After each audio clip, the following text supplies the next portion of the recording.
Either peace or happiness, let it enfold you. When I was a young man, I felt these things were dumb, unsophisticated. I had bad blood, a twisted mind, a precarious upbringing. I was hard as granite. I leered at the sun. I trusted no man, and especially no woman. I was living a hell in small rooms. I broke things, smashed things, walked through glass, cursed. I challenged everything, was continually being evicted, jailed, in and out of fights, in and out of my mind.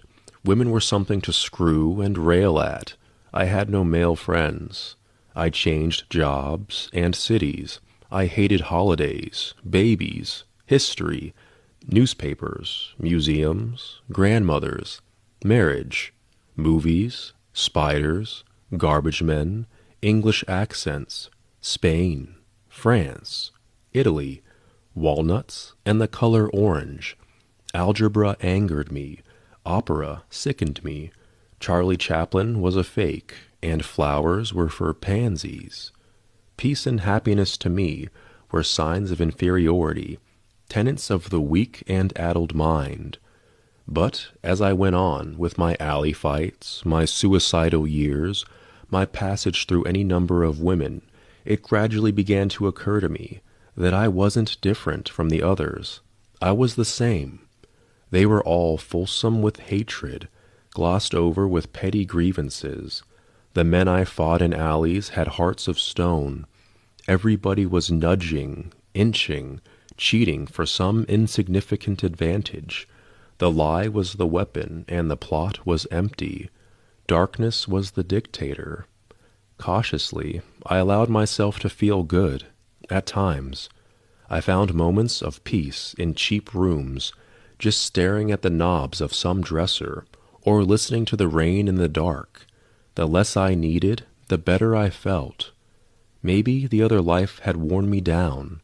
I no longer found glamour in topping somebody in conversation, or in mounting the body of some poor drunken female whose life had slipped away into sorrow.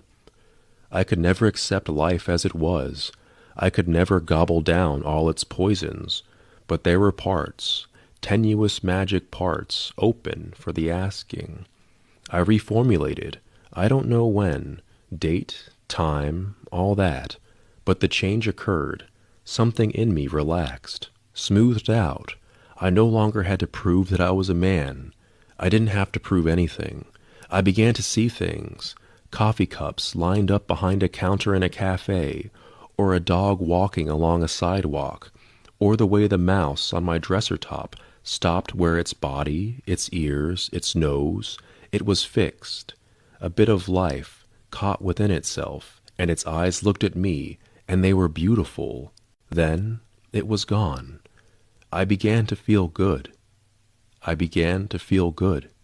In the worst situations, and there were plenty of those, like, say, the boss behind his desk. He is going to have to fire me. I've missed too many days. He is dressed in a suit, necktie, glasses. He says, I am going to have to let you go. It's all right, I tell him. He must do what he must do. He has a wife, a house, children, expenses, most probably a girlfriend. I am sorry for him. He is caught. I walk onto the blazing sunshine. The whole day is mine, temporarily anyhow. The whole world is at the throat of the world. Everybody feels angry, short-changed, cheated. Everybody is despondent, disillusioned. I welcomed shots of peace, tattered shards of happiness. I embraced that stuff like the hottest number, like high heels, breasts, singing, the works. Don't get me wrong. There is such a thing as cockeyed optimism that overlooks all basic problems for just the sake of itself. This is a shield and a sickness. The knife got near my throat again. I almost turned on the gas, again. But when the good moments arrived again, I didn't fight them off like an alley adversary. I let them take me. I luxuriated in them. I made them welcome. Home. I even looked into the mirror once, having thought myself to be ugly. I now liked what I saw. Almost handsome. Yes, a bit ripped and ragged, scars, lumps, odd turns, but all in all, not too bad. Almost handsome.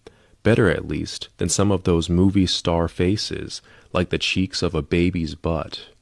And finally I discovered real feelings of others, unheralded. Like lately, like this morning, as I was leaving for the track, I saw my wife in bed, just the shape of her there, not forgetting centuries of living around the dead and dying, the pyramids, Mozart. Dead, but his music still there in the room, weeds growing, the earth turning, the tote board waiting for me. I saw the shape of my wife's head. She's so still. I ached for her life, just being there, under the covers. I kissed her on the forehead, got down the stairway, got outside, got into my marvelous car, fixed the seatbelt, backed out of the drive, feeling warm to the fingertips. Down to my foot on the gas pedal, I entered the world once more, drove down the hill, past the houses, full and empty of people. I saw the mailman, honked. He waved back at me.